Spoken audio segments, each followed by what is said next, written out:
솟는다.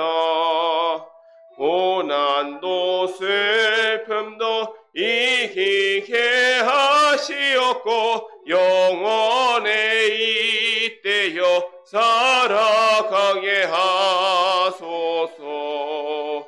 우리의 자랑과 기쁨 생명의 하나님, 우리의 배를 받아주시옵소서.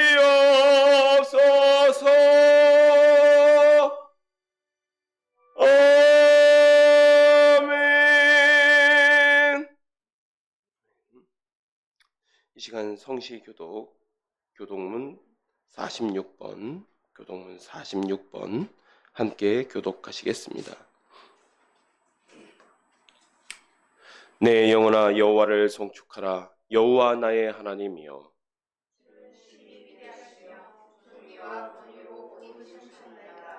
주께서 옷을 입은 같이 빛을 입으시며 하늘을 휘장같이 치시며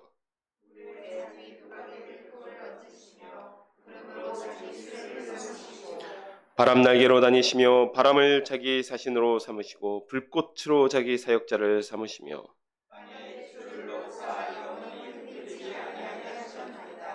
주께서 물의 경계를 정하여 넘치지 못하게 하시며 여호와께서 샘을 골짜기에서 솟아나게 하시고 산 사이에 흐르게 하사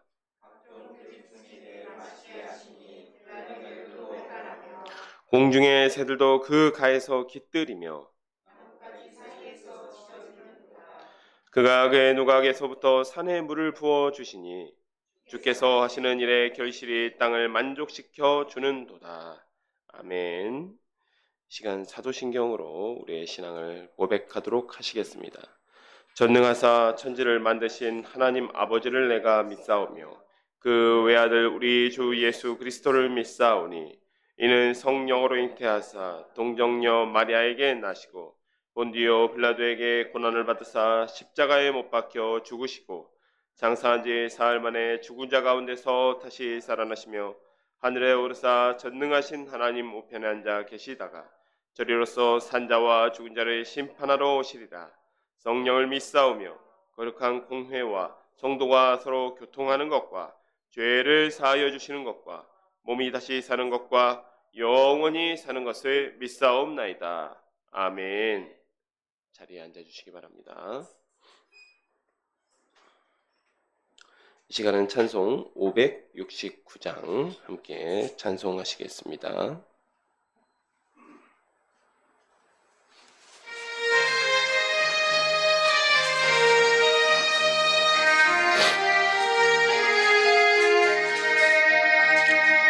선한 목자 되신 우리 주 항상 인도하시고 푸른 풀밭 좋은 곳에서 우리 먹여주소서. 선한 목자 우세주여 항상 인도하소서. 선한 목자 우세주여 항상 인도하소서. 양의 문이 되신 예수여 우리 영접하시고 길을 잃은 양의 무리를 항상 인도하소서. 선한 목자 구세주여 기도 들어주소서. 선한 목자 구세주여 기도 들어주소서. 흠이 많고 약한 우리를 용납하여 주시고 주의 넓고 크신 은혜로 자유 얻게 하셨네. 선한 목자 구세주여 지금 나아갑니다. 선한 목자 지금 나아갑니다. 일찍 주의 뜻을 따라서 살아가게 하시고 주의 크신 사랑 베푸사 따라가게 하소서. 선한 목자 구세주여 항상 인도하소서. 선한 목자 구세주여 항상 인도하소서.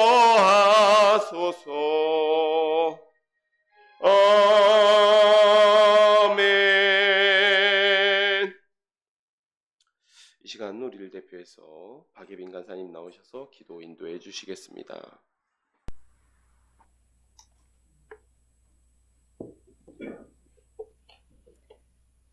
하나님, 한 주도 은혜 가운데 지켜주시고 동행해 주시며 오늘 이 자리에 모여서 함께 예배하게 하심에 감사합니다. 언제나 찬양받기에 합당하신 하나님, 전능하신 하나님께서는 오늘도 살아계시며 이 세상 가운데 저희의 작은 삶 가운데 역사하고 계심을 고백합니다. 그러나 저희의 믿음 없음과 근심과 두려움이 저희 눈에 가리울 때가 많았음을 고백합니다. 이 시간 다시 말씀 앞에 나와 하나님을 바라보길 원합니다. 저희의 믿음 없음을 이미 아시고 도우시는 주님, 저희 마음 가운데 말씀으로 찾아와 주셔서 온전히 하나님을 신뢰하고 찬양하며 살아가게 해주세요. 샤론교회를 세우시고 돌보시고 인도해 주셔서 감사합니다. 말씀을 귀히 여기며 그 말씀대로 살아가기를 힘쓰는 저희가 되기를 기도합니다. 내가 작은 능력을 가지고도 내 말을 지키며 내 이름을 배반하지 않았다는 칭찬을 들은 빌라델피아 교회처럼 작은 일에 충성된 저희 샤론의 가족들이 되게 해주세요. 저희는 연약하고 치우치기 쉬우니 선한 목자 되시는 주님께서 날마다 말씀으로 인도해 주세요. 이 시간 박규호 전도사님을 통해 하나님의 말씀을 듣습니다. 말씀을 전하시는 전도사님을 붙들어 주시고 하나님 주시는 힘으로 맡겨진 사명을 잘 감당하실 수 있도록 도와주세요. 그 가정 가운데도 주님들 함께 해주시고 선한 손으로 인도해 주세요. 말씀을 듣는 저희도 깨닫는 마음과 보는 눈, 듣는 귀를 허락해 주셔서 말씀 앞에 저희의 심령이 새로워지기를 기도합니다. 모든 예배를 통해 오직 하나님 홀로 영광 받아주세요. 감사합니다. 우리의 어제나 오늘이나 유일한 산소망 되시는 예수 그리스도의 이름으로 기도드립니다. 아멘. 하나님 감사합니다.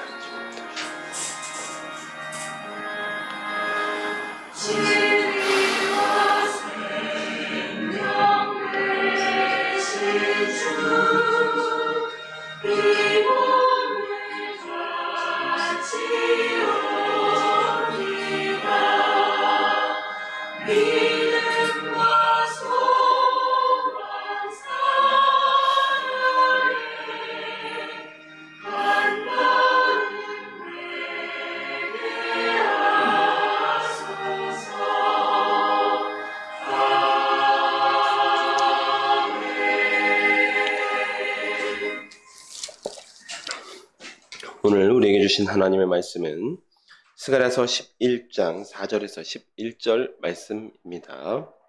스가랴서 11장 4절에서 11절 말씀입니다. 구약성경 1322페이지에 있습니다. 제가 하나님의 말씀을 받들어 봉독하도록 하겠습니다. 여호와 나의 하나님이 이르시되 너는 잡혀 죽을 양떼를 먹이라. 사들인 자들은 그들을 잡아도 죄가 없다 하고 판자들은 말하기를 내가 부요하게 되었은즉 여호와께 찬송하리라 하고 그들의 목자들은 그들을 불쌍히 여기지 아니하는도다.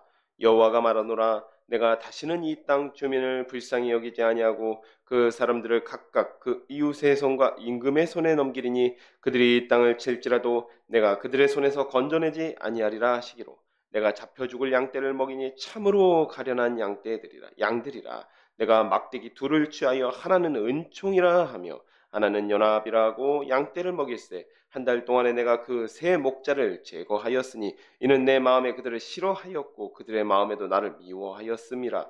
내가 이르되 내가 너희를 먹이지 아니하리라. 죽는 자는 죽는 대로 망하는 자는 망하는 대로 나머지는 서로 살을 먹는 대로 두리라 하고 이에 은총이라 하는 막대기를 취하여 꺾었으니 이는 모든 백성과 세운 언약을 폐하려 하였음이라.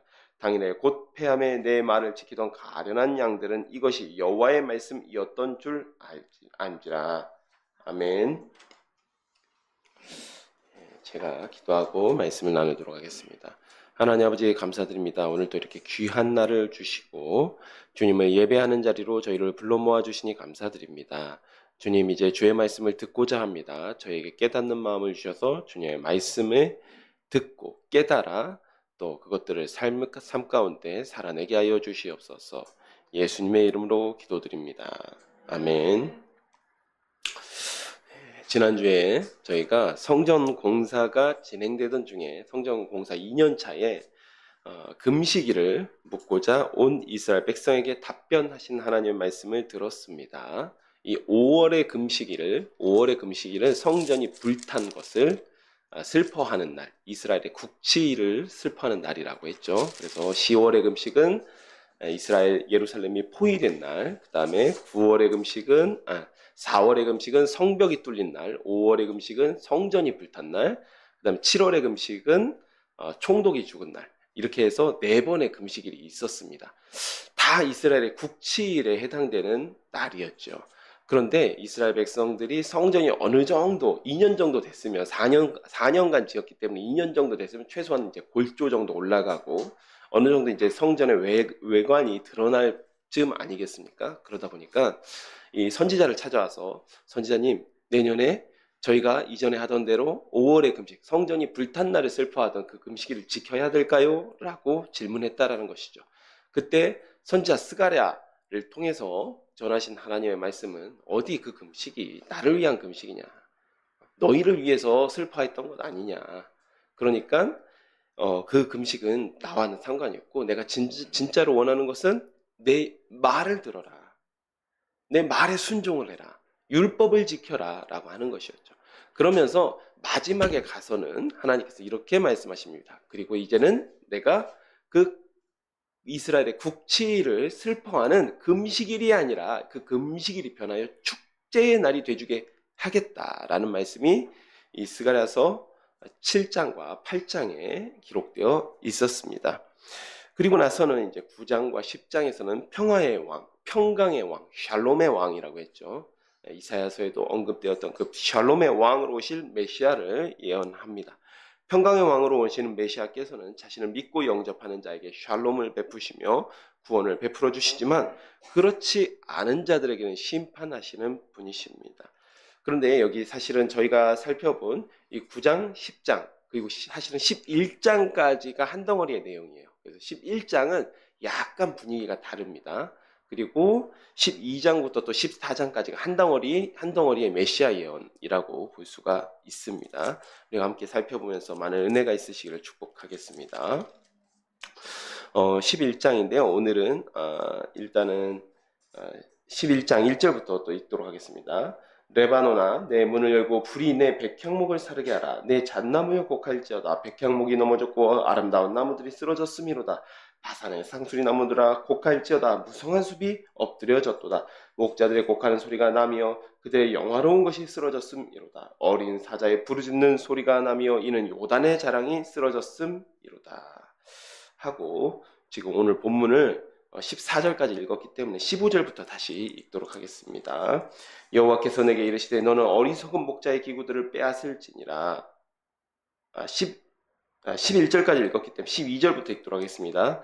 내가 그들에게 이르되 너희가 좋게 여기거든 내 품삯을 내게 주고 그렇지 아니하거든 그만두라. 그들이 곧 은 30개를 달아서 내 품삯을 삼은지라. 여호와께서 내게 이르시되 그들이 나를 헤아린 바 그 삭슬 토기장에게 던지라 하시기로 내가 곧 그 은 30개를 여호와의 전에서 토기장에게 던지고 내가 또 연합이라 하는 둘째 막대기를 꺾었으니 이는 유다와 이스라엘의 형제의 의리를 끊으려 함이었느니라. 여호와께서 내게 이르시되 너는 또 어리석은 목자의 기구들을 빼앗을지니라. 보라 내가 한 목자를 이 땅에 일으키리니 그가 없어진 자를 마음에 두지 아니하며 흩어진 자를 찾지 아니하며 상한 자를 고치지 아니하며 강간한 자를 먹이지 아니하고 오히려 살찐 자의 고기를 먹으며 또 그 굽을 찢으리라.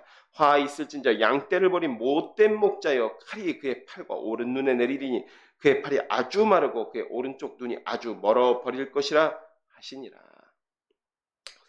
오늘 조금 많이 나가야 돼서 스갈에서 이제 오전 시간에 스갈에서 끝까지 나가야 돼서 이제 오늘 본문 말씀 읽은 부분은 좀 생략했습니다.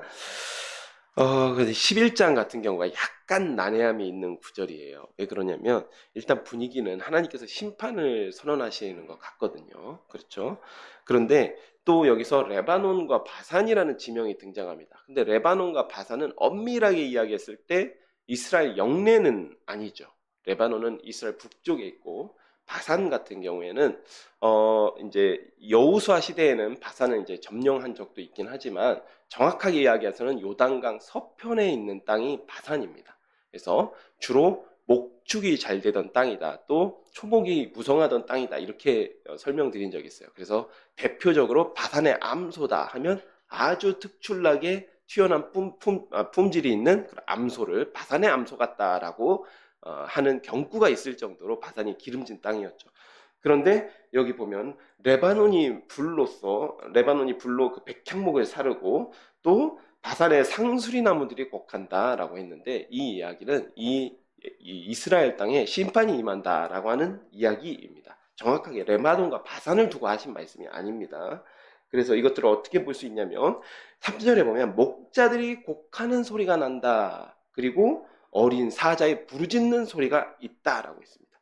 근데 보통 사자 성경에 구약 성경에 다 그렇지는 않습니다만은 사자라고 했을 때 보통 사자는 왕을 상징하거나 혹은 유다를 상징하는 단어입니다. 우리가 요셉이 아니라 야곱의 유언에서 볼 수 있듯이 야곱이 유다를 보고 사자 같다라고 이렇게 칭한 적이 있죠. 창세기에 등장합니다. 그 유언이. 그처럼 이 사자를 유다라고 모두 다 그런 것은 아니지만 여기서는 유다가 곡하고 있다. 즉 이스라엘의 하나님의 심판이 임하고 있다라고 볼 수가 있습니다. 그래서 요단의 자랑이 쓰러졌다 이렇게 이야기하고 있습니다. 이 4절부터 살펴보자면요. 하나님께서 지금 선지자에게 하시는 말씀이거든요. 선지자 스가랴에게 이 말씀을 하시는데 도살할 양떼를 먹여라라고 이야기하고 있습니다. 그런데 이 5절을 보잖아요. 근데 이게 약간 막 뒤섞여 있습니다. 선지자에게 하시는 말씀과 그 이후에 미래에 있을 예언들이 막 뒤섞여 있는데요. 5절을 보면 세 유형의 사람들이 등장해요. 첫 번째는요. 세 유형의 사람들이 등장하는데 아무도 이 도살될 양떼를 불쌍히 여기질 않습니다. 이 세 유형의 사람들을 보면요. 이 첫 번째로는요. 양을 산 사람이 있습니다. 그 양을 산 사람이 있어요. 산 사람은 있는데 내가 샀기 때문에 돈을 주고 샀기 때문에 이 양을 도살해도 나는 죄가 없다라고 이야기하고 있고 두 번째로는 그 양을 판 사람이 있습니다. 이 판 사람은 내가 양을 팔아서 돈을 벌었으니까 그것으로 만족한다라고 하고 있고 마지막 세 번째로는 이 양떼를 키운 목자들이 있는데 이 목자들은 그들을 불쌍히 여기지 않습니다. 자, 그러면서 6절에 하나님께서도 하나님의 양떼를 불쌍히, 하나님의 양떼 이스라엘이겠죠. 이스라엘을 불쌍히 여기시지 않으신다라고 얘기했습니다. 근데 희한하죠. 스가랴에게는 이 양떼를 먹이라라고 말씀하시면서 하나님은 이 양떼를 불쌍히 여기지 않으세요. 그리고 이 양떼와 관련된 이익적으로도 관련돼 있고 여러 가지로 관련된 사람들도 양떼를 불쌍히 여기지 않고 있습니다.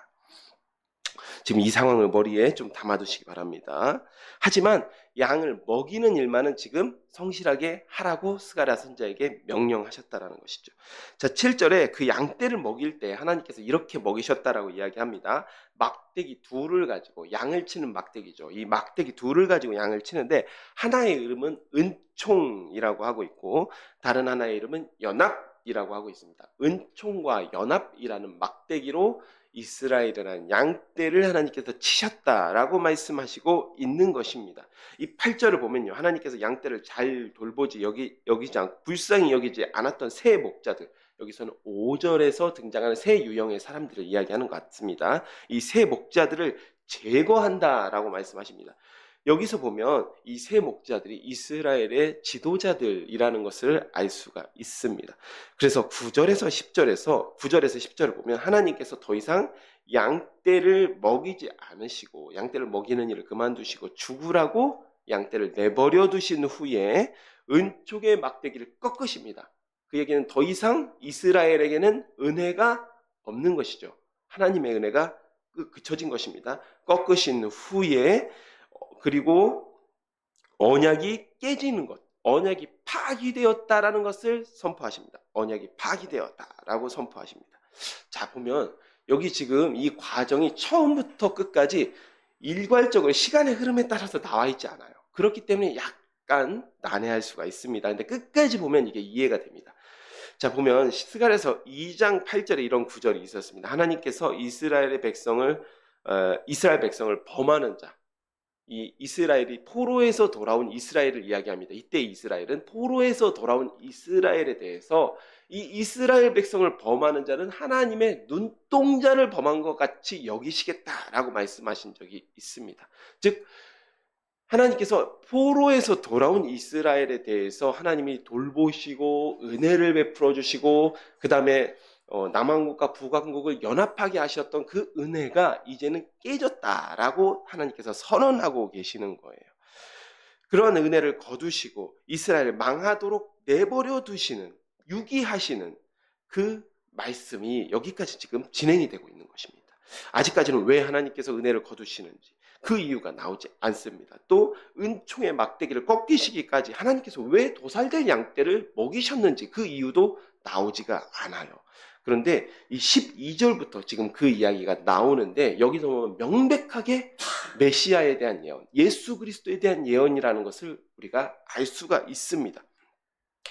이 12절에 내가 선지자 스가랴를 이야기하는데 이것은 유비가 있는 말씀입니다. 선지자 스가랴가 품삯을 받아서 토기장에게 주는 장면인데 이 장면이 유비가 있다라는 것이에요. 이때는 스가랴 선지자가 하나님께서 명령하셔서 이 일을 하였는데 사실은 그 행위가 스가랴 선지자의 행동이 메시아를 예표하고 있는 행동이라는 것이죠.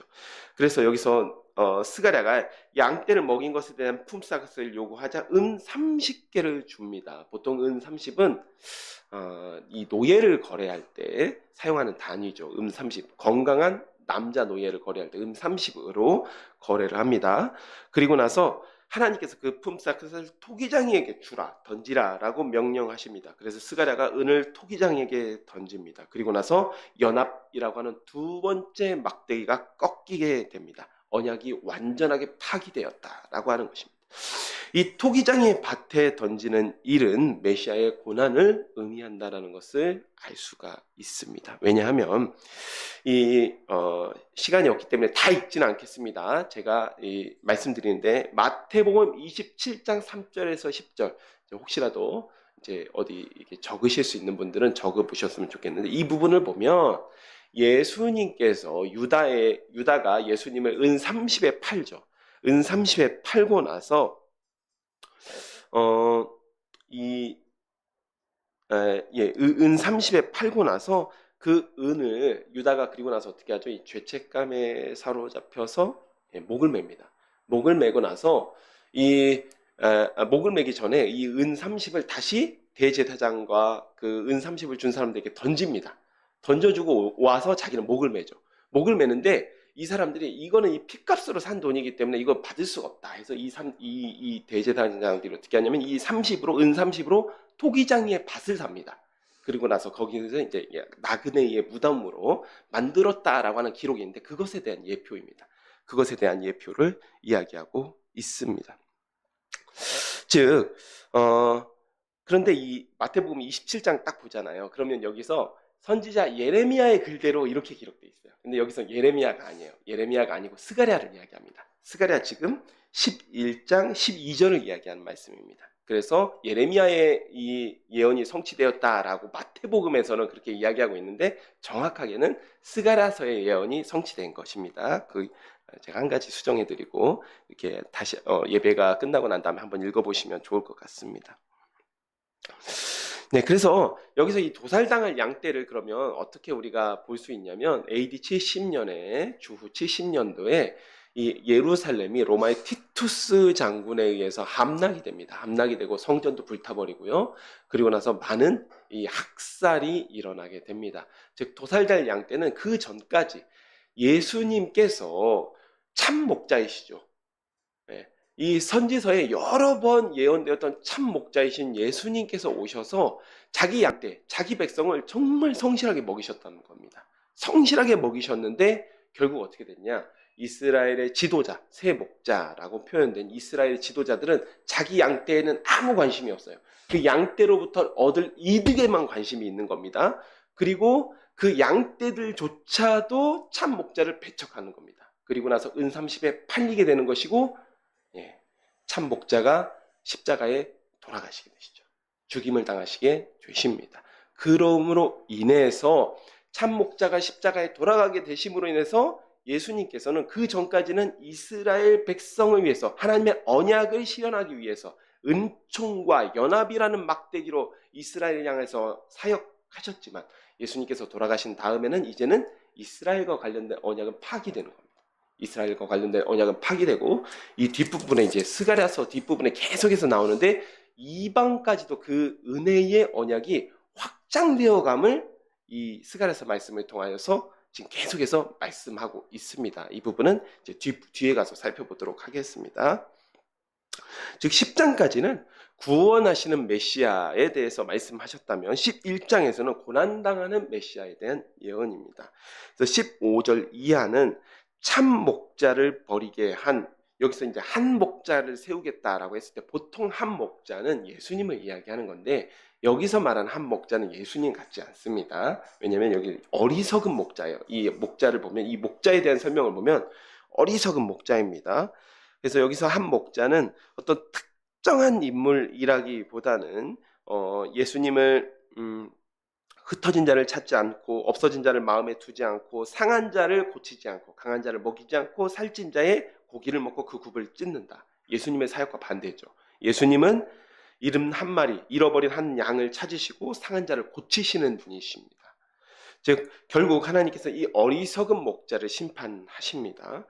이 목자가 누구냐는 학자들 사이에서도 정말 많은 의견이 있는데 뭐 사실 그건 중요하지는 않은 것 같아요. 중요하지는 않은 것 같고 어떤 학자는 뭐 헤롯이다, 또 어떤 사람은 로마 황제다, 뭐 이렇게 각자 주장하는 것이죠. 정확한 부분이 없기 때문에 그냥 이 이스라엘의 지도자들이 이야기하는구나라고 생각하시면 될 것 같습니다. 이해하시면 될 것 같습니다.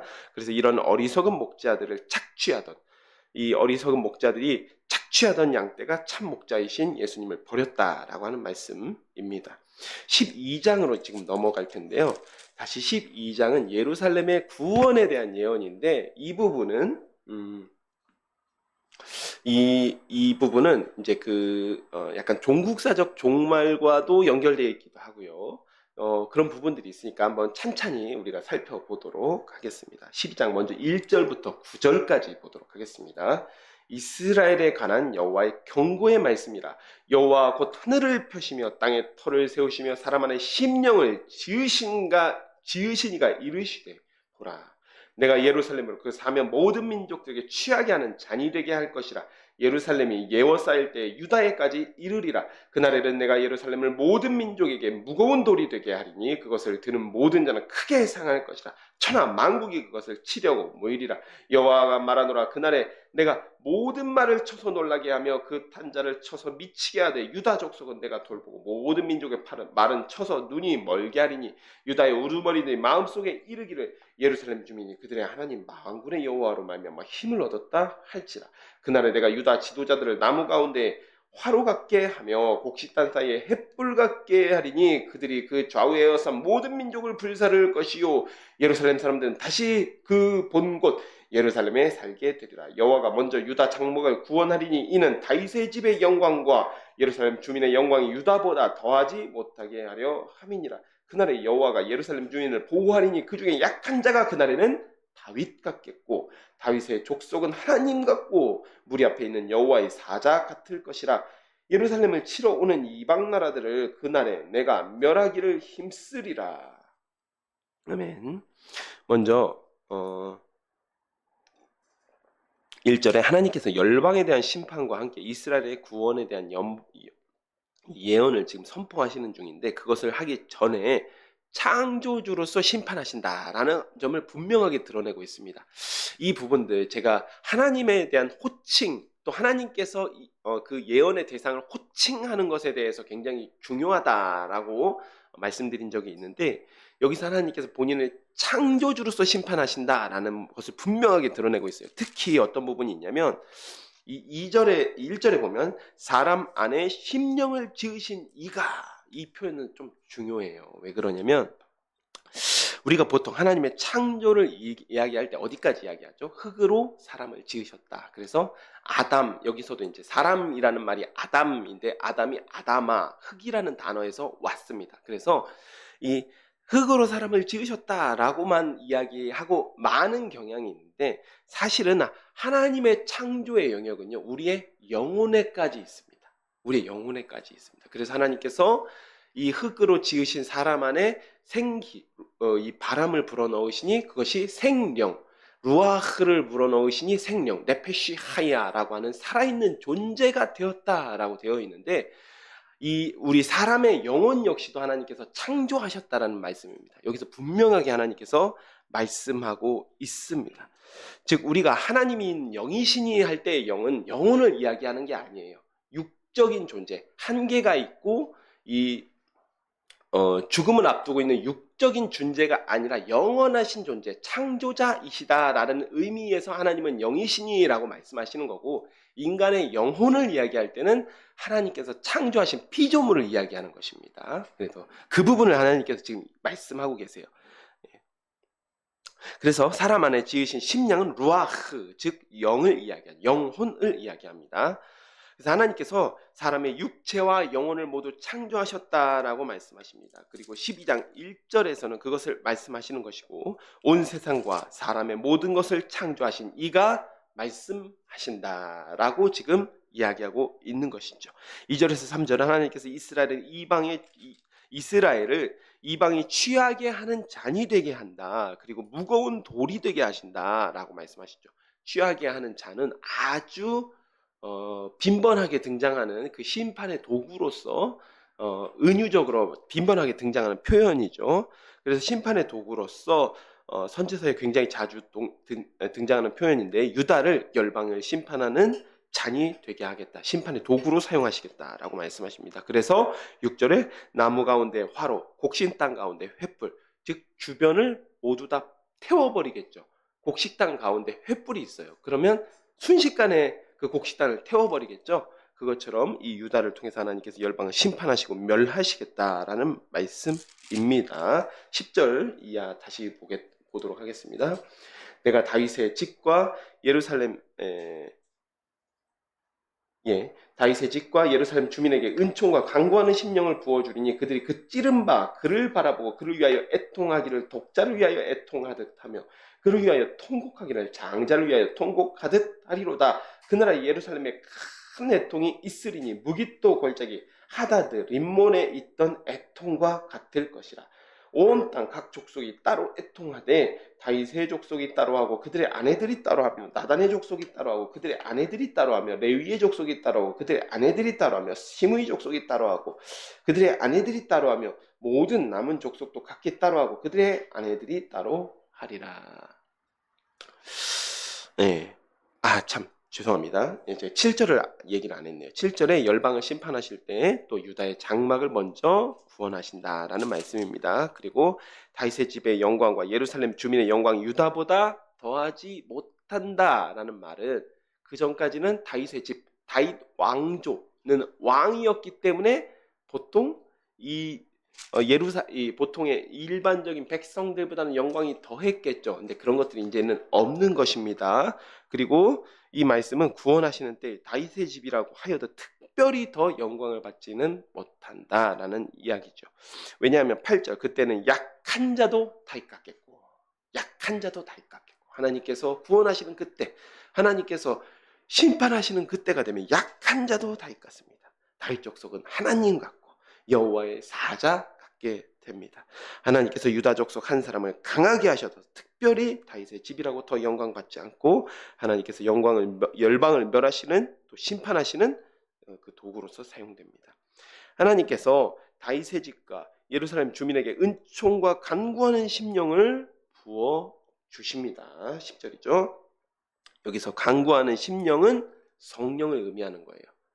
똑같은 루아흐긴 하는데 여기 조금 구분해서 하나님께서 성령을 부어주시게 되면 이제 1절에 나오는 심령 루아흐는 영혼이고 여기서 나온 루아흐는 하나님의 영을 의미합니다. 좀 같은 단어를 사용하는데 다른 의미를 가지고 있어요. 왜냐하면 히브리어가요. 지금도 이제 히브리 사람들이 지금도 이스라엘 사람들이 히브리어를 사용하긴 하는데 지금은 현대 히브리어고요. 이때 당시는 고대 히브리어입니다. 그러니까 사실은 사어에 가깝습니다. 사어이기 때문에 그리고 이 히브리어가 보통 이제 여러분 잘 아시겠지만 자음만 있는 언어예요. 모음이 지금 있긴 한데 이 모음은 나중에 이제 마소라 학자들이라고 해서 예수님 돌아가신 다음에도 한참 후에 만들어진 언어고요. 그러다 보니까 이 한 가지 단어가 굉장히 다양한 뜻을 가지고 있습니다. 그러다 보니까 학자들이 해석하는데 이제 난해한 이유가 거기에 있는 거죠. 그러다 보니까 여기도 루아흐가 어떨 때는 사람의 영혼을 가리키는 단어로도 사용되고 하나님의 영을 가리키는 단어로도 사용되는 것입니다. 네, 그래서 여기서 보면 다시 1절에 그 찌른 바 그를 바라보고 그를 위하여 애통하기를. 이 찌른 바 그는 예수님이죠. 이스라엘 백성이 예수님을 찌른 바, 이 찌른 바 그 예수님을 바라보고 애통하게 된다. 그 일은 언제 일어납니까? 성령이 임하신 후에나 일어난 겁니다. 성령이 임하신 후에나 예수님을 바라보고 그들이 참 목자를 찔렀음을 알고 그것을 애통하게 되는 것입니다. 그리고 애통하기를 장자가 죽은 사람처럼 애통하게 되고 그 애통이 마치 하다드 림몬의 애통과 같습니다. 하다드 림몬의 애통은 여러분 기억하시겠지만 무깃도에서 요시아 왕, 이스라엘의 마지막 희망이었죠. 마지막 이 햇불과 같았던 요시아 왕이 전사했을 때에 이스라엘 백성이 성군이 돌아가셨음을 슬퍼하면서 슬퍼했던 그 일을 하다드 림몬의 애통이라고 합니다. 예수님께서 십자가에 돌아가신 일을 이 백성이 이렇게 애통하게 될 것이다 라고 이야기하고 있습니다. 근데 12절을 보면요, 이 애통이 유다만 애통하는 것이 아닙니다. 온 땅 족속이 애통하고 있어요. 그 얘기는 이미 그 은혜가 이제는 이방에까지 미치기 때문에 유다만 애통하지 않습니다. 유다만 애통하지 않고 은혜가 확장되었어요. 온 땅 백성이 애통하고 있습니다. 12절에서 14절 말씀은 예수님의 그 그리스도의 십자가의 죽으심을 통해서 그의 죽음을 기억하고 애통하는 모습이 이스라엘뿐만 아니라 모든 족속으로 확장되어 감을 말씀하고 있습니다. 그래서 12절 나단 같은 경우는요, 선지자 나단을 기억하시기 좋은데 또 다른 나단이 있습니다. 잠깐 등장하는데 이 역대상에 등장하는데 이 솔로몬의 친형제가 있어요. 그러니까 다윗과 밧세바 사이에 낳은 아들이 이제 역대상에 4명이 기록되어 있거든요. 근데 그 중에서도 나단이라는 인물이 있습니다. 그러니까 여기서는 다윗 족속이 따로 하고 또 다윗의 아들 족속이었던 나단 족속도 따로 하고 그런 의미입니다. 마찬가지로 레위 족속이 따라하고 이 레위 그 가문 중에 또 시므이라고 하는 사람이 있습니다. 그래서 시므이 족속도 따로 한다. 뭐 이런 각자가 다 그 은혜의 심령, 간구하는 심령을 받은 사람들은 각자 남편과 아내가 같이 하는 게 아니라 각자가 다 그 찌른 바 그를 바라보면서 애통하게 된다. 그 의미입니다. 예, 이렇게 여기까지 보도록 하겠습니다. 자, 그리고 13장입니다. 13장. 예, 오늘 좀 바쁘게 가고 있죠. 죄송합니다. 이게 이 분량이 중간에 이제 끊어버리면 너무 이 내용이 이어지지가 않고 그럴까봐 제가 그러고 있습니다. 조금 양해를 부탁드리겠습니다. 오늘은 13장 말씀입니다. 그날에 죄와 더러움을 씻는 셈이 다윗의 족속과 예루살렘 주민을 위하여 열리리라. 만군의 여호와가 말하노라. 그날에 내가 우상의 이름을 이 땅에서 끊어서 기억도 되지 못하게 할 것이며 거짓 선자와 더러운 귀신을 이 땅에서 떠나게 할 것이라. 사람이 아직도 예언할 것 같으면 그 낳은 부모가 그에게 이르기를 내가 여호와의 이름을 빙자하여 거짓말을 하니 살지 못하리라 하고 낳은 부모가 그가 예언할 때 칼로 그를 찌르리라. 그날에 선지자들이 예언할 때 그 환상을 갖기 부끄러워할 것이며 사람을 속이려고 털옷도 입지 아니할 것이며 말하기를 나는 선지자가 아니요 나는 농부라. 내가 어려서부터 사람의 종이 되었노라 할 것이고 어떤 사람이 그에게 묻기를 내 두 팔 사이에 있는 상처가 어찌 됨이냐 하면 대답하기를 이는 나의 친구의 집에서 받은 상처라 하리라. 만군의 여호와가 말하노라. 카라 깨어서 내 목자 내 짝된 자를 치라. 목자를 치면 양이 흩어지려니와 작은 자들 위에는 내가 내 손을 들이우리라. 여호와가 말하노라. 이 온 땅에서 3분의 1은 멸망하고 3분의 1은 거기 남으리니 내가 그 3분의 1을 불 가운데 던져 은같이 연단하여 금같이 시험할 것이라. 그들이 내 이름을 부르리니 내가 들을 것이며 나는 말하기를 이는 내 백성이라 할 것이요 그들은 말하기를 여호와는 내 하나님이시라 하리라. 자, 1절에 그날에라는 단어로 시작해요. 그날에라는 단어는 하이요, 빠하이. 여기서는 이제 빠이요미에서 전치사가 붙어 있는데요.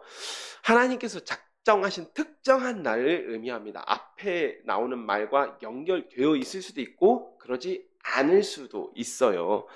그래서 여기서는 그날에 죄와 더러움을 씻는 셈이 열리는 날이라고 얘기하고 있죠. 죄를 씻는 셈이 열리는 날은 예수 그리스도께서 십자가에서 죽임을 당하신 날이죠.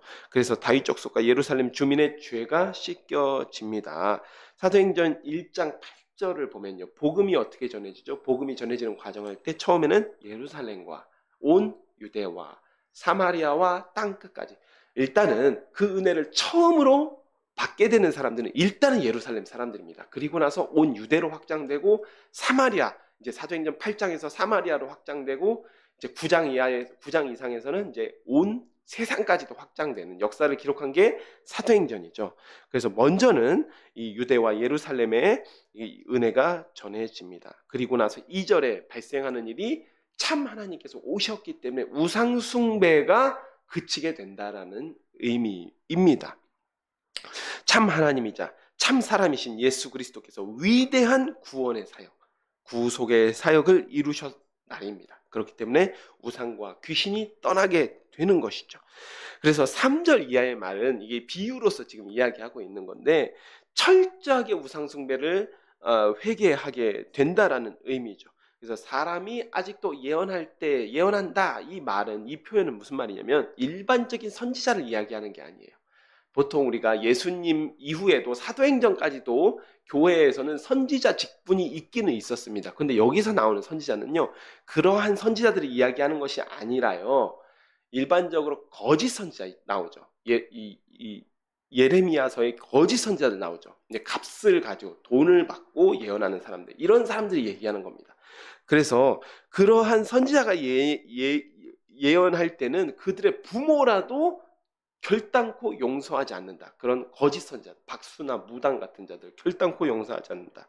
그러한 의미입니다. 그래서 거짓 선지자들이 박멸되고 거짓 선지자 노릇을 하던 사람들이 스스로 숨기고 부끄러워하기에 급급하다라는 표현이 그 이후 말씀이 나옵니다. 4절 말씀에 당시나 지금이나 거짓 선지자들은 자기 안에 어떤 영적인 것이 없기 때문에 그럴듯하게 보이기 위해서 막 이렇게 이야기하죠. 털옷을 입고 그런 꾸며지는 모습들을 더 이상 하게 되지 않는다. 그리고 6절 말씀, 두 팔 사이에 난 상처, 이것을 너 이거 어떻게 된 거냐라고 물으면 대답하기를 이는 나의 친구 집에서 받은 상처다 이렇게 대답한다는 건데, 두 팔 사이에 난 상처, 예수님의 그 상처를 이야기하는 게 아니라요. 이제 우리가 이제 엘리야 시대 때 갈멜산에서 있었던 이방 선지자들과의 그 전투를 보면요, 이 바알 선지자들이 처음에는 막 바알을 위해서 막 제사를 지내다가 나중에 바알이 응답하지 않죠. 어떻게 하죠? 자기 몸에 상처를 냅니다. 자기 몸에 상처를 내, 막 자해를 하죠. 그러니까 이때 당시에도 거짓 선지자들 몸에는 이 자해의 흔적 같은 것들이 좀 있었던 것 같습니다. 많이 있었던 것 같아요. 그러니까 사람들이 그 사람 팔에 막 상처가 나 있고 이런 것들을 추궁하게 되면 아니다, 이거 나 그냥 뭐 일하다 다친 거다, 이렇게 이제 변명하기 급급하다. 즉 우상숭배가 깨끗하게 없어진다라고 하는 말씀입니다. 자, 7절 말씀은 예수님께서 직접 언급하신 말씀입니다. 예수님께서 직접 언제 언급하셨냐면 잡히시던 날 밤에 언급하셨어요. 예수님께서 잡히시던 날 칼이 목자를 치고 양이 흩어집니다. 작은 자들 위해 하나님의 손을 들이우신다라는 의미는 작은 자들 돌보시고 도우신다라는 의미죠. 자, 그래서 3분의 1은 멸망하고 3분의 1은 거기 남는다라고 하시는데 그 3분의 1조차도 불에 던져져서 은과 금같이 연단하십니다. 연단이 끝난 백성들은 하나님의 이름을 부르고 하나님께서 내 백성이라고 인정해 주시고 그들은 여호와는 내 하나님이시라고 고백하게 됩니다. 여기서 3분의 2와 3분의 1은 이게 문자적으로 해석할 건 아닌 것 같고요. 이것도 이제 좀 이스라엘에서 많이 사용하는 이제 관형적인 표현입니다. 그래서 3분의 1은 더 적은 쪽을 의미합니다. 더 적은 쪽. 그러니까 더 적은 쪽이 이 하나님을 더 적은 쪽이 이제 하나님의 백성으로서 하나님을 연단을 받고 하나님은 내 하나님이다, 이렇게 이제 고백하게 된다라는 것이죠. 그래서 이 칼이 목자를 치되 양이 흩어지리라라고 하는 이 말씀은 마태복음 26장 31절 또 마가복음 14장 27절에 예수님께서 직접 이 감람산에서 말씀하십니다. 예수님께서 잡히시기 전날 밤에 감람산에서 베드로가 부인할 것을 말씀하세요. 베드로가 부인할 것을 예언하시면서 이 예언이 성취될 것이다 라고 말씀하십니다. 그리고 군인들에 의해서 잡혀가실 때에 이 제자들이 도망감으로 인해서 이 예언이 성취가 되죠.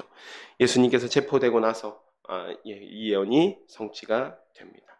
14장으로 넘어가도록 하겠습니다. 여호와의 날이 이르리라. 그날에 내 재물이 약탈되어 내 가운데서 나누이리라. 내가 이방 나라들을 모아 예루살렘과 싸우게 하리니 성읍이 함락되며 가옥이 약탈되며 부녀가 욕을 당하며 성읍 백성이 절반이나 사로잡혀 가려니와 남은 백성은 성읍에서 끊어지지 아니하리라. 그때 여호와께서 나가서 그 이방 나라들을 치시되 이왕 전쟁의 날에 싸운 것 같이 하시리라. 그날에 그의 발이 예루살렘 앞 곧 동쪽 감람산에 서실 것이요 감람산은 그 한가운데서 동서로 갈라져 매우 큰 골짜기가 되어서 산 절반은 북으로 절반은 남으로 옮기고 그 산 골짜기는 아셀까지 이를지라. 너희가 그 산 골짜기에 도망하되 유다 왕 요시야의 때에 지진을 피하여 도망하던 것 같이 하리라. 나의 하나님 여호와께서 임하실 것이요 모든 거룩한 자들이 주와 함께하리라. 그날에는 빛이 없겠고 광명한 것들이 떠날 것이라. 여호와께서 아시는 한 날이 있으리니 낮도 아니요 밤도 아니라 어두워 갈 때 빛이 있으리로다. 그날에 생수가 예루살렘에서 솟아나서 절반은 동해로 절반은 서해로 흐를 것이라. 여름에도 겨울에도 그러하리라. 여호와께서 천하의 왕이 되시리니 그날에는 여호와께서 홀로 한 분이실 것이요 그의 이름이 홀로 하나이실 것이라. 온 땅이 아라바 같이 되되 게바에서 예루살렘 남쪽 림몬까지 이를 것이며 예루살렘이 높이 들려 그 본토에 있으리라. 베냐민 문에서부터 첫 문자리와 성 모퉁이 문까지 또 하나넬 망대에서부터 왕의 포도주 짜는 곳까지이라. 사람이 그 가운데에 살며 다시는 저주가 있지 아니하리니 예루살렘이 평안히 서리로다. 자, 여기서 나오는 여호와의 날은 심판의 날이자 1절에 나오는 여호와의 날은 심판의 날이자 최후의 승리의 날을 의미합니다. 또 2절에 이 종말에 있을 대전쟁과 핍박을 의미하고 있어요. 또 이 부분과 관련되어진 게 그 에스겔서에 저희가 살펴봤죠. 그 마곡의 왕이었던 곡이 일으키는 대전쟁이 나오죠. 그래서 그 곡의 군대가 예루살렘을 포위하기 위해서 막 이렇게 진격해 옵니다. 그런데 여기 보면 계시록에서도요, 이런 환란의 때에 일정 기간 동안은 택함 받은 백성이라고 할지라도 핍박을 당하게 되죠. 그리고 환란을 당합니다. 그 장면을 지금 굉장히 짧게 묘사한 거예요.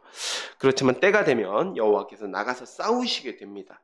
그리고 4절에 이 재림이 일어나는데 예루살렘 동쪽 감람산에 임하게 됩니다. 제가 이제 좀 오래되긴 했습니다. 20살 때 감남산을 가보긴 했는데 저는 감남산이라고 해서 굉장히 막 기대를 하고 갔거든요. 근데 예루살렘의 거의 뒷동산 같은 산이더라고요. 그리고 그렇게 높지가 않아요. 이 예루살렘 자체가 이제 지대가 높기 때문에 감남산도 그렇게 높게 느껴지지는 않습니다. 그런데 희한했던 게 뭐냐면 무덤이 굉장히 많습니다. 무덤이 굉장히 많았어요. 그러니까 이제 예수님 처음 재림하시면 제일 처음으로 이제 부활하려고, 실제로 그럴지는 모르겠습니다만은 그들의 믿음이겠죠. 이제 그래서 거기에 이제 무덤을 많이 써서 감남산이 지금은 무덤이 많이 있습니다. 아마 이 구절 때문에 어, 어, 이스라엘 사람들이 유대인들이 그쪽에다가 이제 무덤을 많이 사용하는 것 같습니다. 예수님의 재림이 예루살렘 동쪽 감람산에 임하게 되는데 이 산조차도 창조주이신 하나님의 영광을 이기지 못합니다. 그래서 동서가 아니죠. 남북으로 갈려져서 절반은 북쪽으로 또 절반은 남쪽으로 일어나게 됩니다. 그리고 그 가운데는 큰 골짜기가 생기죠. 하나님의 임재로 생긴 골짜기로 남은 핍박과 환란을 견딘 남은 백성들이 피하게 됩니다. 그리고 그 모습을 우시야 왕 때의 지진을 피해서 피난하던 모습을 빗대 가지고 말씀하고 있는 것이죠. 그래서 이 지진에 대한 언급은 아모스서 1장 1절에 기록되어 있고 저희가 한번 살펴본 바가 있습니다. 아모스가 자기 소명을 이야기할 때 지진 전 2년에 우시야 왕 때의 지진 전 2년에 이렇게 이야기하고 있는데 그 지진을 이야기하고 있는 거예요. 굉장히 큰 지진이었다라는 것. 얼마나 큰지는 저희가 잘 모르지만 굉장히 큰 지진이 있었다라고 하는 부분을 알 수 있는 것이죠. 자, 6절에서 8절 말씀은 이것은 이제 계시록에 기록되어 있는데요. 계시록 22장에 보면 21장 22장에 신천지와 새 예루살렘, 새 하늘과 새 땅, 그리고 새 예루살렘이 내려옵니다. 그런데 그 새 예루살렘에 대한 이 설명과 일치하는 부분들이 많이 있어요. 그래서 이 부분에 대해서 살펴보시고 싶으면요, 요한계시록 21장 23절, 22장 1절에서 5절을 한번 살펴보시면 이해하는 데 좀 더 도움이 되실 것 같습니다. 이 계시록의 배경이 새 예루살렘이기 때문에 여기 보면 7절에 보면 6절과 7절 빛이 없습니다. 왜냐하면 이미 하나님의 영광의 광채로 그 새 예루살렘을 비추고 있기 때문에 빛이 더 이상 필요가 없는 겁니다. 그렇기 때문에 빛을 내는 광명체들이 있죠. 더 이상 그 광명체들이 없습니다. 광명체들이 없어요. 자, 그리고 생수가 예루살렘에서 솟아나서 절반은 동해로 절반은 서해로 흐른다. 자, 여기서 보면 이 새 예루살렘에 22장 1절에서 5절 그 새 예루살렘에 생명수 강이 흐르게 되는데 예루살렘에서 생수가 솟아나서 절반은 동해, 예루살렘의 동쪽이면 사해죠. 그리고 절반은 서해, 예루살렘의 서쪽이면 지중해인데 이쪽으로 이제 흐르게 됩니다. 자, 그리고 이 생명수 강에 대한 얘기가 22장 1절, 계시록 22장 1절과 5절 사이에 기록이 되어 있고요. 여름과 겨울에도 그러하다. 저희에게는 너무 당연한 이야기입니다. 근데 이스라엘 사람에게는 이게 특별한 이야기입니다. 왜냐하면 사실 저희는 저희 한국에 있는 것들을 좀 폄하하는 경향이 있어요. 그런데 한강 정도만 해도 사실은 굉장히 큰 강입니다. 특히 이 도시를 가로지르는 강으로 쳐서는 굉장히 큰 강 중에 하나거든요. 강폭 길이가 1km가 넘어요. 그런데 이 한강 같은 경우만 해도 겨울에 얼기는 해도 1년 내내 물이 흐르고 있죠. 1년 내내 물이 흐릅니다. 예. 저희 산골짜기 깊숙한 곳에 있는 이 계곡 같은 경우에는 물이 마르는 경우도 있는데 좀 큰 강들은 대부분 1년 내내 그래도 수위의 차이가 있지 흐르긴 흐릅니다. 그런데 이스라엘은 그렇지가 않아요. 이스라엘 같은 경우에는 1년 내내 흐르는 강이 요단강 정도밖에 없습니다. 요단강 정도밖에 없고 요단강도 갈수기에 가잖아요. 그럼 굉장히 수위가 낮아요. 굉장히 수위가 낮습니다. 그리고 대부분의 강은 우기 때에 비가 아주 많이 와야 강으로서 흐르고 곧 말라버리는 강입니다. 그런데 그렇기 때문에 여기서 스가랴 선자가 지금 이야기하고 있는 것은요, 여름과 그 여름과 겨울 1년 내내 이 생명수 강이 그치지 않고 풍부한 유량을 가지고 흐르게 된다라고 하는 이야기를 지금 하고 있습니다. 자, 9절에 보면 새 예루살렘에서는 여호와께서 친히 천하의 왕이 되십니다. 또 10절에 온 땅이 아라바 같이 된다라는 의미는, 이 아라바도 두 가지 의미가 있는데, 고유명사로 사용할 때는 아라바, 그러니까 이 예루살렘 남쪽에 이 평야라고 보다는 정확하게 보면 평원지대인데 대부분은 광야예요. 아라바 광야. 그래서 그곳을 아라바라고 이야기하기도 하고, 고유명사로 사용할 땐 그곳을 아라바이고, 아라바라는 단어 자체가 이 평원지대를 의미합니다. 이 일반 명사로 사용할 때는 평원지대를 의미합니다. 즉 이스라엘은 산지가 많은데 이 예루살렘을 제외하고는 지금 다 평원지대가 된다는 얘기예요. 그 얘기는 예루살렘만 우뚝 서 있겠죠. 예루살렘만 우뚝 서 있는 그런 광경을 생각하시면 됩니다. 그래서 온 땅이 평원 같고 예루살렘만 높이 들린다. 하나님이 다스리신 예루살렘이 우뚝 서 있다라는 의미입니다. 자, 그리고 12절부터 다시 보겠습니다. 예루살렘을 치러 왔던 그 이방인들에 대한 이야기가 지금 잠깐 나옵니다. 12절에 예루살렘을 친 모든 백성에게 여호와께서 내리실 재앙은 이러하니 곧 섰을 때에 그들의 살이 썩으며 그들의 눈동자가 눈꺼문 속에 썩으며 그들의 혀가 입속에서 썩을 것이요 그날에 여호와께서 그들을 크게 요란하게 하시리니 피차 손으로 붙잡으며 피차 손을 들어 칠 것이며 유다도 예루살렘에서 싸우리니 이때 사방에 있는 이방 나라들이 보화 곧 금은과 의복이 심히 많이 모여질 것이요 또 말과 노새와 낙타와 나귀와 그 진에 있는 모든 가축에게 미칠 재앙도 그 재앙과 같으리라. 예루살렘을 치러 왔던 이방 나라들 중에 남은 자가 해마다 올라와서 그 왕 만군의 여호와께 경배하며 초막절을 지킬 것이라. 땅에 있는 족속 중에 그 왕 만군의 여호와께 경배하러 예루살렘에 올라오지 아니하는 자들에게는 비를 내리지 아니하실 것인즉 만일 애굽 족속에 올라오지 아니할 때에는 비 내림이 있지 아니하리니 여호와께서 초막절을 지키러 올라오지 아니하는 이방 나라들의 사람을 치시는 재앙을 그에게 내리실 것이라. 애굽 사람이나 이방 나라의 사람이나 초막절을 지키러 올라오지 아니하는 자가 받을 벌이 그러하니라. 그날에는 말방울에까지 여호와께 성결이라 기록될 것이라. 여호와의 전에 있는 모든 솥이 제단 앞에 주발과 다름이 없을 것이니 예루살렘과 유다의 모든 솥이 만군의 여호와의 성물이 될 것인즉 제사 드리는 자가 와서 이 솥을 가져다가 그것으로 고기를 삶으리라. 그날에는 만군의 여호와의 전에 가나안 사람이 다시 있지 아니하리라.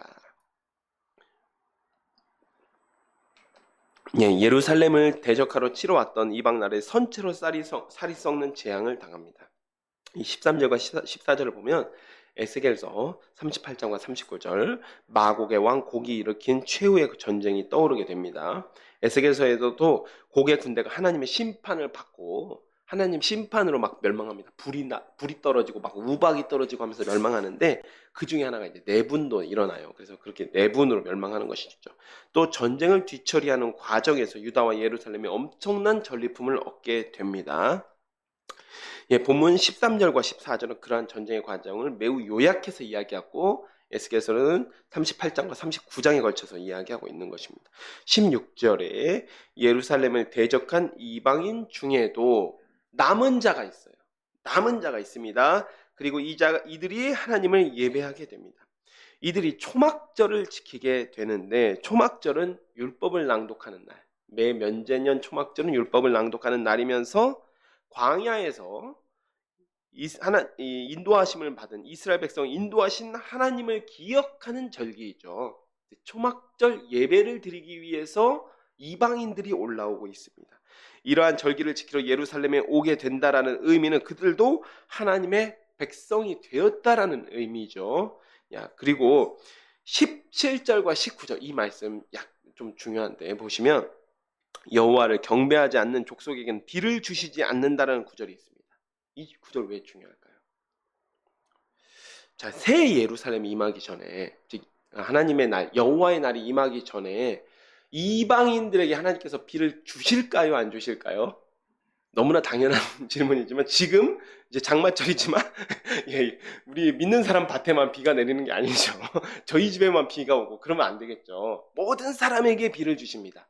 이것을 신학적으로는 일반 은총이라고 해요. 믿는 자나 믿지 않는 자나 공평하게 하나님께서 창조주로서 베풀어 주시는 은혜, 그것을 일반 은혜 혹은 일반 은총이라고 이야기하는데, 여호와의 날이 임하고 나서는 이제는 그 일반 은혜가 더 이상 없다라는 의미입니다. 이방인에게까지 베풀어 주시는 일반 은혜는 이제는 더 이상 없습니다. 왜냐하면 하나님께서 충분하게 기회를 주셨어요. 하나님께서 충분하게 기회를 주시고, 심지어 하나님 직접 이 땅에 오셨죠. 직접 이 땅에 오셔서 이 모든 사람에게 하나님 자신을 나타내 보이셨습니다. 아주 분명하고 밝히 나타내 보이셨습니다.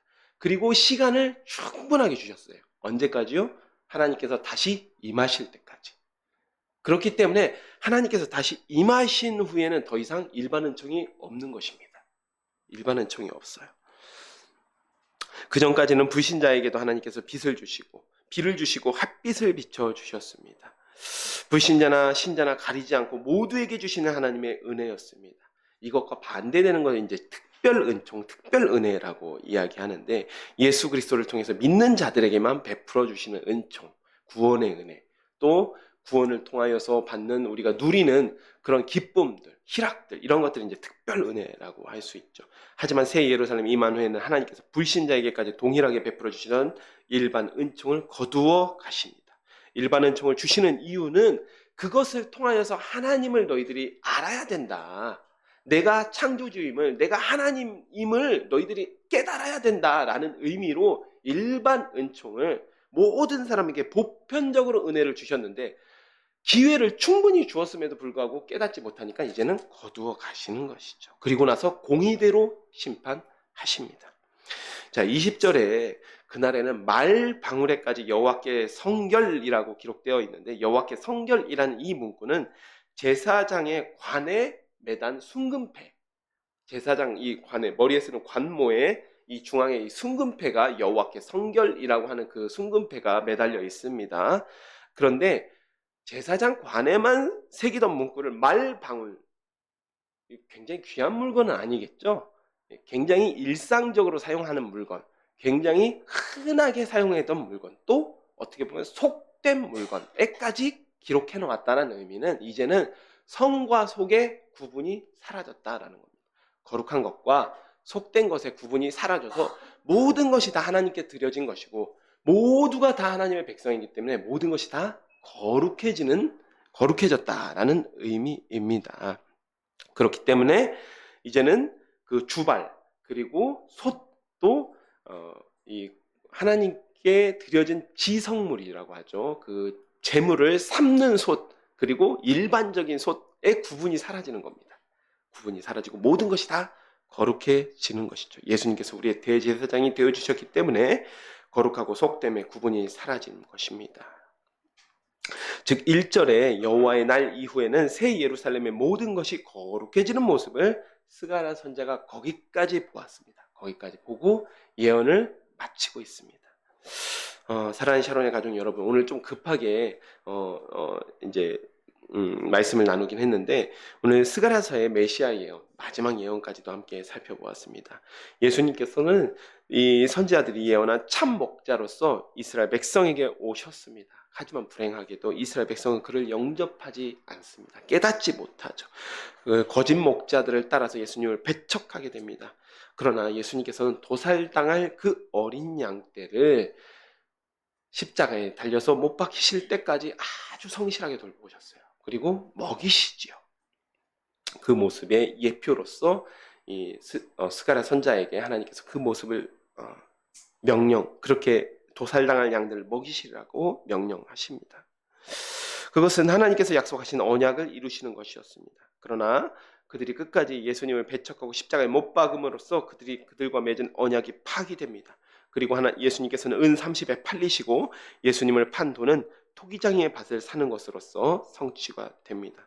또한 지난주에 살펴보았듯이 예수님은 구원자이시면서 심판자이십니다. 믿는 자에게는 죄의 더러움을 씻는 셈이 되어주시지만 끝까지 거부하는 자에게는 이제는 심판의 주로서 오셔서 그의 죄과대로 공의로 심판하십니다.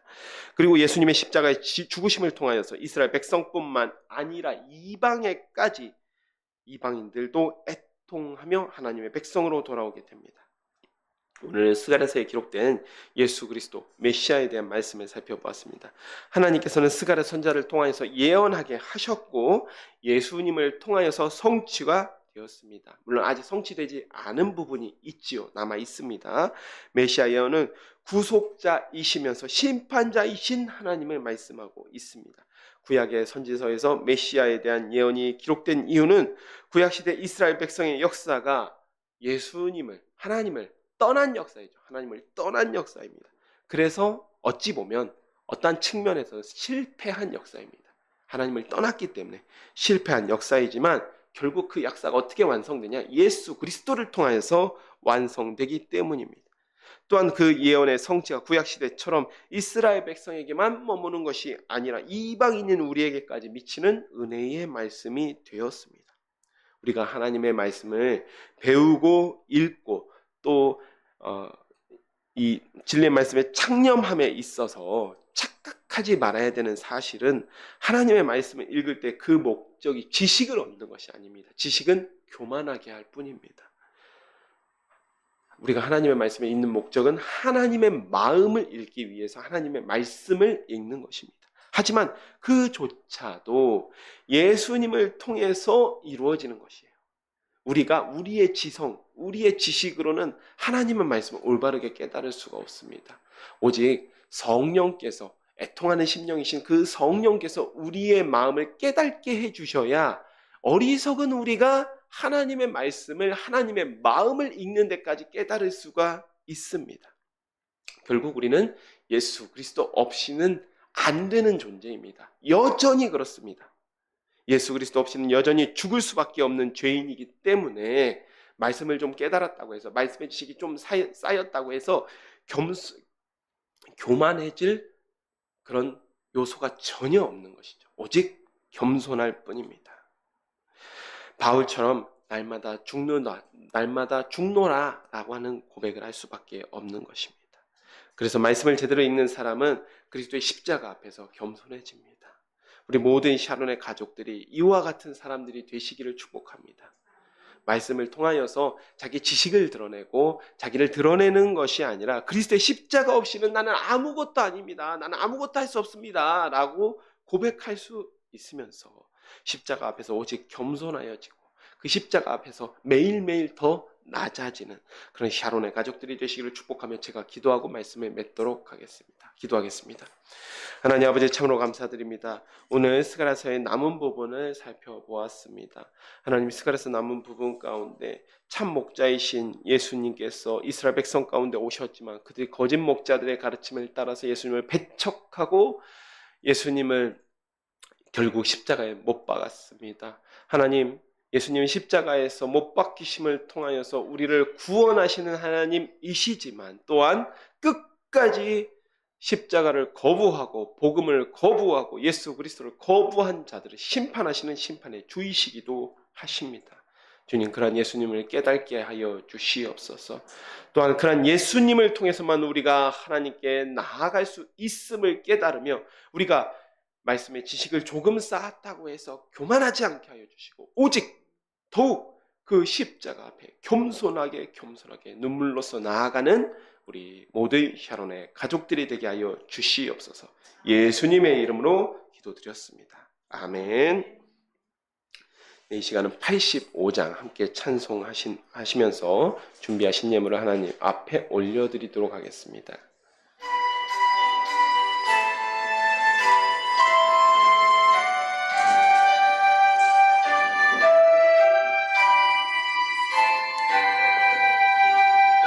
주리 생각만 해도 이렇게 좋거든 주 얼굴 배울 때야 얼마나 좋으랴. 만민의 구주 예수의 귀하신 이름에 천지에 있는 이름 중 비할 데 없도다. 참 회개하는 자에게 소망이 되시고 구하고 찾는 자에게 기쁨이 되신다. 예수의 넓은 사랑에 어찌다 말하랴. 주 사랑 받은 사람만 그 사랑 알도다. 사랑의 구주 예수여 내 기쁨 되시고 이제로부터 영원히 영광이 되소서. 아멘. 드려진 헌금을 위해서 제가 기도하도록 하겠습니다. 하나님 아버지 참으로 감사드립니다. 오늘 우리가 이렇게 주님을 예배하러 이 자리 가운데 나오고 주님의 귀한 복음의 말씀을 듣게 하여 주시니 감사드립니다. 주님, 저희가 주님 앞에 귀한 물질 가운데 일부를 구별하여서 귀하게 올려드립니다. 주님, 이 물질 기뻐 받아 주시옵고 드린 손길들 기억하여 주시옵소서. 또한 이 물질이 사용되는 곳마다 그리스도의 십자가와 또 그의 사랑이 온전하게 전하여지게 하여 주시옵고 그 사명 감당하는 우리 샤론교회가 되게 하여 주시옵소서. 예수님의 이름으로 기도드렸습니다. 아멘. 네. 오늘 우리 샤론교회 예배에 참석한 여러분 모두를 주님의 이름으로 환영하며 하나님의 은혜와 진리가 함께 하시기를 축복합니다. 7월 6일에 오후 예배 후에 개업 감사 예배가 있습니다. 시간이 허락하시는 분들은 함께 참여하여 주시면 감사하겠습니다. 장소는요, 우지커피 간석 올리브점이고, 혹시 그 장소에 대해서 더 궁금하신 분들은 이은주 성도님께 좀 문의를 해주시면 고맙겠습니다. 7월 8일에서 7월 19일까지 우리 청년들 말레이시아 단기 선교를 갑니다. 여러분 기도 부탁드립니다. 박예빈 간사님, 한주혁 성도, 또 이에이 성도 이렇게 세 분이서 가시니까 안전하게 또 돌아오고, 이 말레이시아가 저기 이슬람 국가입니다. 그러다 보니까 복음을 전하는데 조금 이 제한 사항들이 좀 많이 있습니다. 그러니까 안전하게 또 그렇지만 또 은혜롭게 복음 잘 전하고 올 수 있도록 기도해 주시면 감사하겠습니다. 우리 주보 뒤편에 보면 우리 교회 기도 제목이 있으니까 여러분 기도하실 때마다 함께 교회를 위해서 기도해 주시면 감사하겠습니다. 이 시간 함께 일어나셔서 찬송 3장 부르시고 주기도문으로 예배를 마치도록 하겠습니다.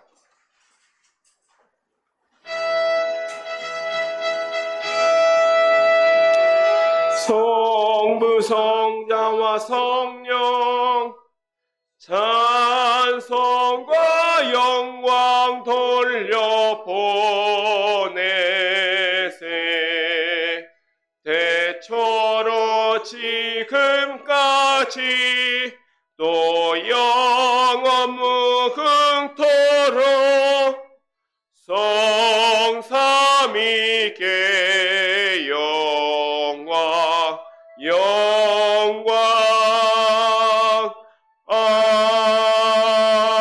아멘. 하늘에 계신 우리 아버지여, 이름이 거룩히 여김을 받으시오며 나라가 임하시오며 뜻이 하늘에서 이루어진 것 같이 땅에서도 이루어지이다. 오늘 우리에게 일용할 양식을 주시옵고 우리가 우리에게 죄 지은 자를 사하여 준 것 같이 우리의 죄를 사하여 주시옵고 우리를 시험에 들게 하지 마시옵고 다만 악에서 구하시옵소서. 나라와 권세와 영광이 아버지께 영원히 있사옵나이다. 아멘.